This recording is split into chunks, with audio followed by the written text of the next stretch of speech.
सांगलीतील हरिपूर रोडवर सूरज अलिसाब सिद्धनाथ या हॉटेल वेटरचा निर्घृण खून करण्यात आला। या हॉटेल कामगारावर दोघा हल्लेखोरांनी तब्बल 22 वार करीत त्याची निर्घृण हत्या केली आहे। प्रथमदर्शनी अनैतिक संबंधातून झाल्याचं पोलीस यंत्रणेकडून सांगण्यात आलं असलं तरी खुनाचा प्रकार पाहता यामागचं कारण वेगळं असल्याची शक्यता आहे। या घटनेत मयत सूरज याच्या डोक्यावर, गळ्यावर, छातीवर, खांद्यावर, पोटावर, पाठीवर धारदार हत्याराचे 22 वार करण्यात आले। सदर खुनाची घटना सांगली हरिपूर रस्त्यावर तेलंग कृपा बंगल्यासमोर रात्री 11च्या सुमारास घडली।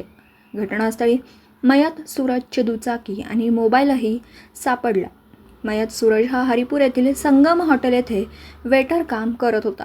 घटनेची माहिती समजताच घटनास्थळी स्थानिक गुन्हे शाखेचे पोलीस निरीक्षक सतीश शिंदे, सांगली ग्रामीणचे पोलीस निरीक्षक किरण चौगुलेसह वरिष्ठ पोलीस अधिकाऱ्यांनी भेट दिली।